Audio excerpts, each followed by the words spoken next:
சென்னையில் இளம்பெண்ணை வெட்டி படுகொலை செய்து சூட்கேஸில் அடைத்து வீசிய சம்பவம் அதிர்ச்சியை ஏற்படுத்தியுள்ளது. பெண்ணை கொடூரமாக கொலை செய்ததன் பகீர் பின்னணி என்ன?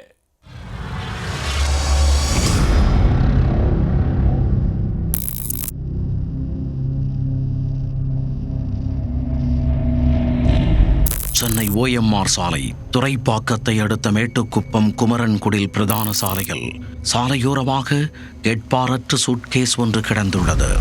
அப்பகுதியில் கட்டட வேலையில் ஈடுபட்டிருந்த தொழிலாளர்கள் சிலர் சந்தேகத்தின் பேரில் சூட்கேஸ் அருகே சென்று பார்த்துள்ளனர். அப்போது அதில் இருந்து ரத்தம் வழிந்து கொண்டிருந்ததைக் கண்டு அவர்கள் அதிர்ந்து போயினர். உடனே இது குறித்து துறைப்பாக்கம் காவல் நிலையத்திற்கு தகவல் கொடுத்துள்ளனர். சம்பவ இடத்திற்கு விரைந்து வந்த போலீசார் சூட்கேஸை திறந்து பார்த்தபோது அதில் பெண் ஒருவரின் உடல் இருப்பதைக் கண்டு அதிர்ச்சியடைந்தனர். உடனே அலர்ட்டான போலீசார் உயர் அதிகாரிகளுக்கு தகவல் தெரிவிக்க சம்பவ இடத்தில் போலீசார் குவிந்தனர். குற்றவாளியை பிடிக்க தனிப்படை அமைத்த போலீசார் அப்பகுதியில் உள்ள CCTV கேமரா காட்சிகளை ஆய்வு செய்ய ஆரம்பித்தனர். அதில் 17ஆம் தேதி அதிகாலை 3 மணி அளவில் ஒரு நபர் அந்த ட்ராலி சுட்கேஸை தள்ளியபடி தெருவில் நடந்து வருவது தெரிய வந்தது. சுற்றி முற்றி பார்த்தபடி வந்த அந்த நபர் சூட்கேஸை சாலையோரமாக விட்டுவிட்டு வேக வேகமாக நடந்து சென்று மறைந்தது பதிவாகியிருந்தது.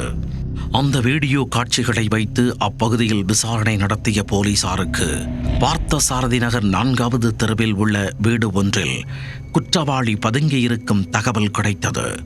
உடனே அங்கு சென்ற போலீசார் வீட்டில் இருந்த மணிகண்டன் என்பவரை மடக்கி பிடித்தனர். அவரிடம் விசாரித்த போது முதலில் இல்லவே இல்லை என சத்தியம் செய்து சாதித்துள்ளார். பின்னர் அவரது வீட்டு படியில் இருந்த இரத்தக்கரையை காட்டி கடுமையாக விசாரித்த போது அவர் கொலை செய்ததை ஒப்புக்கொண்டார். போலீசாரிடம் அவர் அளித்த வாக்குமூலத்தை கேட்டு போலீசாரே உறைந்து போயினர். சிவகங்கை மாவட்டத்தைச் சேர்ந்த மணிகண்டன் வேலை தேடி சென்னைக்கு வந்துள்ளார். சென்னையில் தனது அக்கா வீட்டில் தங்கி நேர்காணல்களுக்கு சென்று வந்துள்ளார். இந்நிலையில் மணிகண்டனின் அக்கா கடந்த 17ஆம் தேதி தனது கணவர் மற்றும் குழந்தையுடன் திருவையாறுக்கு சென்றுள்ளார்.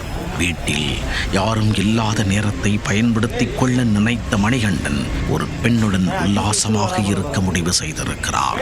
உடனே தனது செல்போன் மூலம் பெண் இடைத்தரகர் ஒருவரிடம் பேசி 2000 ரூபாய்க்கு தீபா என்ற பெண்ணை முடிவு செய்துள்ளார்.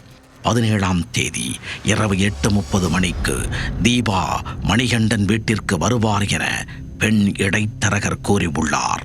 மாதவரம் பொன்னியம்மன் கோவில் தெருவைச் சேர்ந்த தீபா அன்று இரவு 11:30 மணிக்கு மணிகண்டனின் வீட்டிற்கு சென்றுள்ளார்.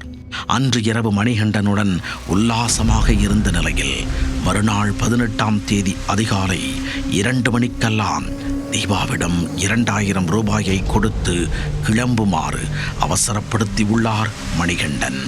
வாடகை வீட்டில் வசித்து வருவதால் அக்கம் பக்கத்தில் யாரேனும் பார்த்துவிட்டால் அக்காவிடம் சொல்லிவிடுவார்கள் என பதறி உள்ளார். மணிகண்டனின் அந்த பதற்றமான சூழலை பயன்படுத்திக் கொள்ள நினைத்த தீபா தனக்கு 2000 ரூபாய் பத்தாது 12000 ரூபாய் வேண்டுமென கட்டாயப்படுத்த ஆரம்பித்தார். கேட்ட பணத்தை கொடுக்கவில்லை என்றால் அக்கம் பக்கத்தினரை அழைத்து அசிங்கப்படுத்தி விடுவேன் என மிரட்டியுள்ளார். மணிகண்டனோ தன்னிடம் அவ்வளவு பணம் இல்லை என மன்றாட ஆத்திரமடைந்த தீபா மணிகண்டனை கன்னத்தில் அறைந்து பணத்தை கொடுக்குமாறு அதட்டி கேட்டுள்ளார். பின்னர் இருவருக்கும் இடையே தகராறு ஏற்பட கைகலப்பாக மாறியுள்ளது. ஒரு கட்டத்தில் ஆத்திரத்தின் உச்சிக்கே சென்ற மணிகண்டன் வீட்டில் இருந்த சுத்தியலை எடுத்து தீபாவின் தலையில் ஓங்கி அடித்துள்ளார். ரத்தம் தெறிக்க நிலை குலைந்து சரிந்து விழுந்த தீபா சம்பவ இடத்திலேயே உயிரிழந்து விட்டார். ஆத்திரத்தில் கொலை செய்து விட்டதை உணர்ந்து அதிர்ந்து போன மணிகண்டன் உடலை மறைக்க வேண்டும் என முடிவுக்கு வந்துள்ளார். இதற்காக 18ஆம் தேதி காலை OMR சாலை பல்லவன் குடியிருப்பு பகுதியில் உள்ள பேக் கடைக்கு சென்று 3000 ரூபாய் மதிப்புள்ள பேக் ஒன்றை ஆர்டர் செய்துள்ளார். ஆர்டர் செய்த பேக் வீட்டிற்கு வந்ததும் அதில் பெண்ணின் உடலை திணித்து நள்ளிரவுக்கு மேல் அனைவரும் உறங்கிய பின் யாருக்கும் தெரியாமல் சுமார் 3 மணி அளவில் வீட்டில் இருந்து வெளியே எடுத்து வந்துள்ளார்.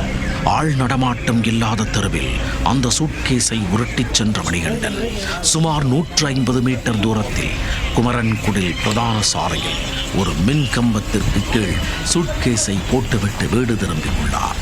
ஆட்கள் யாரும் பார்க்கவில்லை என்றால் அப்பகுதியில் உள்ள CCTV கேமராக்கள் அவரை காட்டிக் கொடுத்து விட்டன. மணிகண்டனை கைது செய்த போலீசார் அவரை சிறையில் அடைக்கும் நடவடிக்கையை மேற்கொண்டுள்ளனர்.